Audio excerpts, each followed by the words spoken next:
Tonight's talk is consciousness, creativity, and the brain. And if you have a golf ball-sized consciousness, when you read a book, you'll have a golf ball-sized understanding. When you look out, a golf ball-sized awareness. And when you wake up in the morning, a golf ball-sized wakefulness. But if you could expand that consciousness, then you read the book, more understanding. You look out, more awareness, and when you wake up, more wakefulness. It's consciousness. And there's an ocean of pure, vibrant consciousness inside each one of us. And it's right at the source and base of mind, right at the source of thought, and it's also at the source of all matter. There is no matter as such. All matter originates and exists only by virtue of a force which brings the particle of an atom to vibration and holds this most minute solar system of the atom together. We must assume behind this force the existence of a conscious and intelligent mind. This mind is the matrix of all matter. Matter seems like a good place to begin. The solidity of the world seems totally indisputable.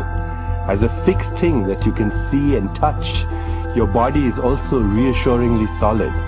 But beginning with Einstein, modern physics has assured us that this solidity is a mirage. All of physical matter, everything we have around us, is the result of a frequency. And what that also means is that if you amplify the frequency, the structure of the matter will change. What this self-contained system is a hologram. It's what I call the super hologram.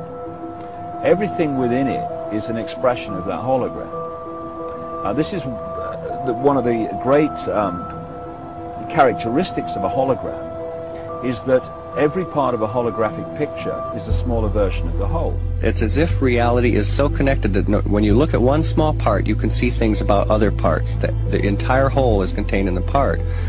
And in a sense, you can't divide reality up because we're cutting up a hologram. We can't find where one particle is because it's always a reflection of all particles. In a hologram, the whole pattern is whole and complete unto itself. And if you were to take any little portion of this whole out and examine it closely, you will see the entire pattern repeating itself again and again and again. Anywhere in this pattern, if we were to change one little aspect on any one of these little holograms, that change would be reflected throughout the entire system. Quantum physics has revealed what ancient masters knew. Matter does not exist. The concept of substance arose from the philosophy of Aristotle, and from that concept came science's conception of matter. The fact of the matter is that the substance of the universe is consciousness. Belief that the substance of the universe is matter leads to what I call a fear-greed dichotomy.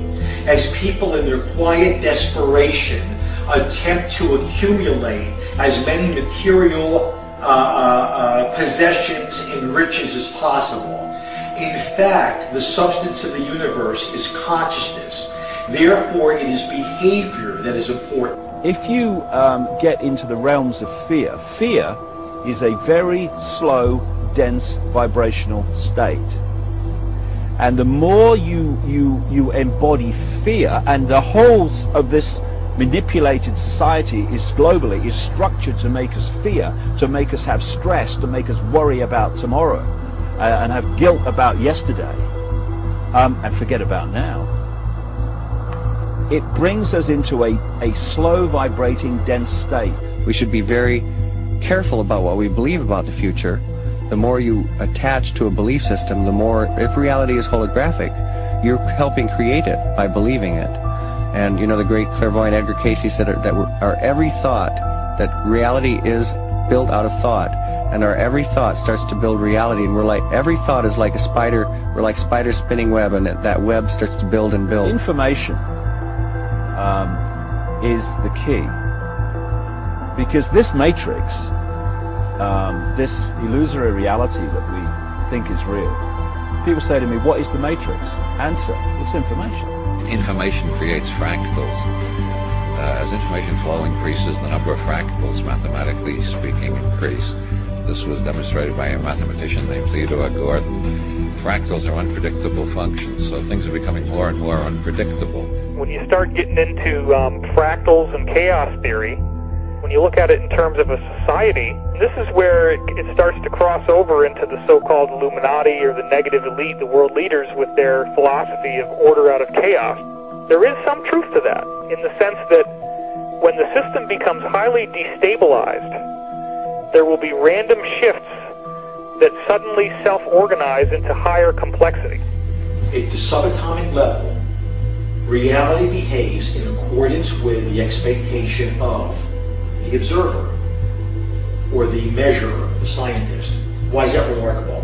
Because everything in the universe is composed of those subatomic particles. These atoms are particles that are whirling at lightning speeds around huge empty spaces, and the particles aren't material objects.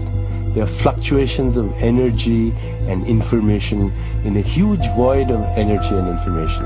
What the science now is showing is that when you can change the field that the atom is in, you change the atom. And we're made of those atoms. So when we have feelings in our hearts, we're changing the field that connects the stuff everything is made of, and we literally are altering our physical reality. Once you establish the reality we live in, and the nature of what the physical body is, its biological computer, and the nature of what we are, which is consciousness, and then you start, as I have, looking at the way this world is structured and how it works and why they do this and why they do that, it suddenly brings into crystal clarity why the world is structured as it is. Because, you know, people look through their eyes and they think this is the world, but it isn't. It's a tiny, tiny frequency range within an infinite energy field of infinite frequency ranges. And basically it's like a holographic television channel. It is the act of consciousness that actually creates the building block that the universe is made of. I can't imagine a universe that exists without us, because it's the act of us observing the world around us that is creating, allowing us to create as we go in a participatory universe. We may never find the edge of our universe as we're looking to define what this universe looks like. We may never find the smallest particle in the quantum world to see what this stuff is that we're made out of. And the reason is because everywhere we look, everywhere that consciousness explores with the expectation that something will be there, that exploration, that act of looking, observation, is the act that creates something for us to see. That we are actually building this universe as we go. Consciousness is the programming language of the universe. We are consciousness conductors. That's what we do. That's who we are. Consciousness comes through us. It emanates from us. We are the creators. We are the ones who are targeted on this planet because we are the ones who transmit the reality just like everybody else does. If you switch your brain off and you are sucked into the mainstream media illusion, we must understand that we are being used because we create reality. So if we are manipulated in a certain way, and if we are modulated in a certain way, then our creation becomes not ours but somebody else's. And what happens if we all do it? Everyone in this room decides to take control of reality. I'm talking about reality, I'm talking about quantum physics, I'm talking about taking control of things from the quantum level up, from the molecular level up, and it works. One of the things we're actually dealing with is as I say, some kind of operating system that can be hacked using words. The world is like a ride at an amusement park, and when you choose to go on it, you think it's real, because that's how powerful our minds are. The ride goes up and down and round and round. It has thrills and chills, and it's very brightly colored, and it's very loud, and it's fun for a while. Some people have been on the ride for a long time, and they begin to question, is this real, or is this just a ride?